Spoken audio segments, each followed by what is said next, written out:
Je suis Tara de la Californie et j'ai vraiment une folle histoire à vous raconter. Quand je suis née, ma mère a été tellement déprimée qu'elle a pleuré. Tout ce que j'ai toujours voulu, c'était un garçon, pour qu'il puisse grandir et gagner de l'argent pour moi. Et là, j'ai une stupide fille. Une fois, quand j'avais 3 ans, elle m'a emmenée au parc. Elle a essayé de m'échanger avec un garçon. La mère de l'enfant était tellement énervée qu'elle a appelé la police. Maman a pris ma main, elle a couru. Quand on est rentré, on a découvert que papa s'était enfui avec une fille plus jeune et maman et moi étions seuls.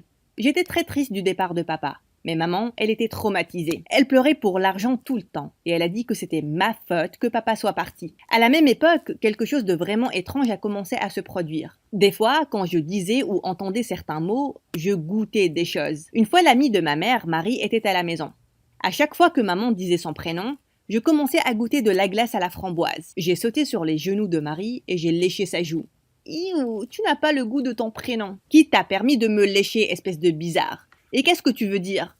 Mais je ne pouvais pas vraiment l'expliquer. Un jour, maman parlait encore et encore d'un certain gars, Bob, au travail. Et à chaque fois qu'elle disait Bob, j'avais des hauts le cœur. Arrête de prononcer son prénom, maman. Ça a un goût dégoûtant. Comme des œufs crus. Maman a flippé, elle m'a emmenée au médecin. Et c'est là que j'ai découvert que j'avais un truc appelé la synesthésie gustative lexicale. Ça voulait dire que je pouvais goûter les mots. Au début, je pensais que c'était trop cool, comme un super pouvoir, même si certains mots avaient un goût horrible. Mais puis l'école a commencé, et les choses ont explosé. Lors de notre premier jour, notre prof nous a demandé de nous présenter à nos voisins de bureau. J'étais assise à côté de la fille la plus jolie, qui s'est tournée vers moi, et elle a dit qu'elle s'appelait Sarah. Avant que je ne m'en rende compte, je vomissais directement sur elle. Elle a crié, disant que je l'ai fait exprès, parce que j'étais jalouse de sa robe, parce que la sienne avait Cendrillon dessus et moi Mickey. Non, j'ai juste cette maladie où je peux goûter les mots. Et Sarah a le goût de brocoli puant. Je te déteste, espèce de monstre. Après ça, je suis officiellement devenue la bête de foire de l'école. Dès qu'une personne me voyait, elle criait tous les mots qui avaient un mauvais goût pour moi. Hé Tara, dis mayonnaise, rock, algèbre. Quand j'étais en 4e, tout a changé. Je rentrais à la maison quand j'ai vu une fille de ma classe, Quinten, qui se faisait crier dessus par son chauffeur. Ton ancien chauffeur a été viré. Je suis ton chauffeur maintenant. Je ne connais même pas ton prénom. Je suis Gisburg. Mente maintenant. Ton père veut te voir maintenant. Il a dit que tu étais en danger. Quinten était sur le point de monter dans la voiture quand je me suis mise à courir. Non, Quinten, ne lui fais pas confiance. Son nom a le goût de chaussettes en sueur. Je parie que c'est un criminel. Tout le monde autour de moi a commencé à rire. Mais le chauffeur avait l'air terrifié. Il a immédiatement essayé de s'enfuir. La sécurité a réussi à le stopper. Il s'est fait arrêter.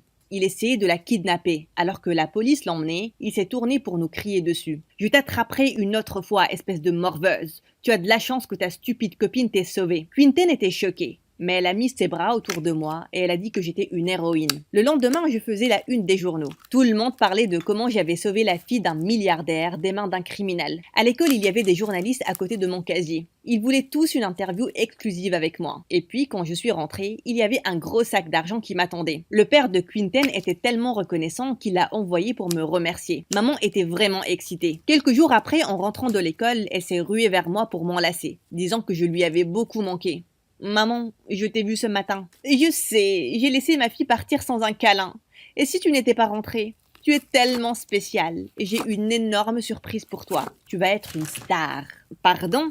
Puis elle m'a raconté le truc le plus fou. J'ai parlé avec un producteur et tu vas avoir ta propre émission où les gens vont t'appeler chaque nuit. Ils vont te donner des prénoms à goûter et tu peux les conseiller sur leur vie en te fiant à tes pouvoirs. Ce sera appelé le show de Tara.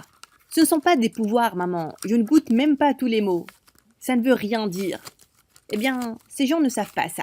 Allez, ma chérie, tu ne veux pas rendre ta vieille pauvre maman heureuse? Au début, je voulais refuser, mais je voulais vraiment la rendre heureuse. J'ai donc cédé. Du jour au lendemain, j'ai été emmenée sur un plateau. Le bon côté, c'est que passer sur la télé nationale a complètement changé ma vie à l'école. Les gens s'asseyaient avec moi à la cafette maintenant. Les filles me demandaient ce que je goûtais quand elles prononçaient les noms des garçons qui leur plaisaient. J'ai un coup de cœur pour cette fille, Emma. Emma a le goût de pancake à la pâte de cookie. Tu devrais lui demander de sortir avec toi. La vie était bien. Puis un jour, Quinten, qui était ma meilleure amie maintenant, s'est ruée vers moi et elle a dit « Sarah, j'ai besoin d'une énorme faveur. Il y a ce nouveau mec dans ma classe, Nicolas, et j'ai vraiment un coup de cœur pour lui. Nicolas a quel goût ?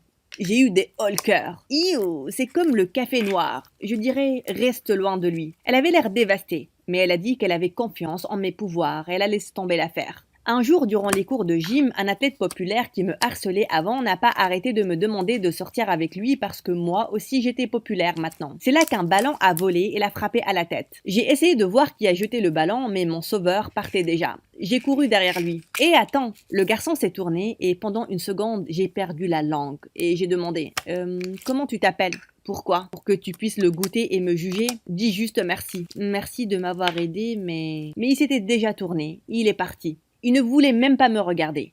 Une fois, j'ai fait semblant de m'offrir des fleurs devant lui pour qu'il soit jaloux. Mais il m'a adressé un long regard noir et il est parti. Mais une autre chose me dérangeait énormément. Maman était carrément sur mon dos. Elle ne parlait que de l'émission et de l'argent. Elle a même commencé à me faire rater les cours pour répéter ma magie. Donc un jour, je suis sortie en douce de la maison pour étudier dans la bibliothèque. J'avais du mal avec les maths. Et quelqu'un a pris mon stylo de ma main et a résolu la question. C'était ce garçon. C'est là que j'ai eu une idée de génie. Je vais te payer pour être mon prof. Pendant un instant, il m'a regardé avec une expression intense. Je le ferai gratuitement. Après ça, il est parti, me laissant avec des petits papillons débiles dans le ventre. Plus tard la même nuit, j'étais allongée dans ma chambre quand quelqu'un a tapoté sur la fenêtre. J'ai sursauté et c'était lui. J'ai ouvert la fenêtre et alors que je le faisais entrer, on s'est tous les deux vautrés par terre. Nos visages étaient à quelques centimètres. Mon cœur a commencé à battre la chamade. Et puis il s'est penché, il m'a embrassé. Tu peux me dire ton prénom maintenant? Oh, c'est Nick. Soudain, la porte s'est ouverte et maman s'est ruée à l'intérieur. Qu'est-ce qui se passe ici? Maman, il est juste ici pour m'aider avec les maths. C'est ça, oui. Je sais ce qu'il veut. Hors de question que je laisse quelqu'un nous voler notre argent. Ces hommes sont des croqueurs de diamants. Après ça, maman l'a virée de la maison. J'étais tellement énervée contre elle. Le lendemain, quand je suis allée en cours, Quinten est venue vers moi et m'a parlé de nouveau du mec qu'elle aimait bien. Je me sentais vraiment mal pour elle, mais c'est là que Nick s'est avancé vers moi et on s'est embrassés. Toutes les couleurs ont disparu du visage de Quinten. Elle m'a séparée de Nick et m'a emmenée dans un coin. Bon Dieu, bon sang, Tara! Comment peux-tu me faire ça? Faire quoi? Embrasser Nicolas! Je n'arrive pas à croire que tu me trahis comme ça. Te trahir? C'est mon petit copain, Nick. Et soudain, j'ai compris quelle terrible confusion il y a eu. Le Nicolas de Quinten était mon Nick. J'ai essayé d'expliquer, mais elle s'est juste éloignée et elle m'a giflé. Juste parce que tu es une stupide célébrité ne veut pas dire que tu peux avoir tout ce que tu veux. Je te déteste, Tara. Après ça, elle est partie. J'étais dévastée. Le lendemain, alors que j'allais à la bibliothèque, maman s'est tenue devant la porte en me fixant. Je t'ai dit de rester loin des garçons, non? Je ne laisserai personne prendre cet argent. Dorénavant, tu es puni à jamais. Plus de rencard. J'étais tellement énervée que j'ai commencé à lui crier dessus. Tu sais quoi, maman? Je pense que tu es vraiment cupide. Je sortirai avec qui je veux. Et j'arrête cette stupide émission. J'en ai marre de mentir de toute façon. Je ne suis pas une voyante débile. Quand je suis allée à l'école le lendemain, tout le monde me regardait en chuchotant. Les filles qui venaient me voir pour des conseils me regardaient avec colère. Oh, regardez, voilà le monstre qui ment. Menteuse! Chercheuse d'attention! Qu'est-ce qui se passait? Puis Nick s'est avancé vers moi et il a dit « Je ne m'attendais pas à ça de toi, Tara. » De quoi tu parles? Ça, Tara. Je t'ai vu parler à ta mère hier. Puis Quinten m'a mis son téléphone au visage. C'était une vidéo de moi criant sur maman, disant que je mentais dans l'émission. Quinten l'a mise en ligne et maintenant tout le monde savait. Nick, je peux expliquer. Garde ça pour toi, Tara. Tu imagines combien de personnes ont fait des choses stupides à cause de tes bêtises? Tu es une terrible personne. Je n'arrive pas à croire que je pensais t'aimer. Alors qu'il partait, Quinten s'est tourné vers moi et elle a dit « La revanche a un bon goût. » Bye ma chérie. Le reste de la journée était horrible. Quand je suis finalement rentrée, j'ai découvert que les producteurs ont vu la vidéo et ils ont annulé l'émission. Et maman était tellement énervée qu'elle a pris ses affaires et elle est partie. Le pire, c'est qu'elle a pris toutes ses économies avec elle, y compris l'argent que j'avais économisé pour la fac. J'étais dévastée. Ma mère était un monstre et j'ai menti à tout le monde à cause d'elle. Mais ça ne servait à rien de pleurer maintenant. Je devais réparer tout ça. J'ai trouvé un boulot pour commencer à économiser de nouveau. À l'école, tout le monde m'ignorait maintenant. Je pensais que Quinten et Nick allaient commencer à sortir ensemble, mais ils avaient l'air tristes tout le temps. Je détestais le fait de leur avoir fait mal. Donc un jour, durant l'assemblée, je suis montée sur scène. Tout le monde a commencé à me huer dessus, mais j'étais déterminée. Bonjour tout le monde. Vous me connaissez tous comme la fille qui goûte les mots. Et je suis ici pour vous dire que je suis désolée. Je vous ai tous menti et j'ai fini par blesser les gens qui étaient les plus importants pour moi. J'espère que vous pourrez me pardonner. Et je n'ai jamais eu l'intention de vous blesser. J'ai juste été emportée.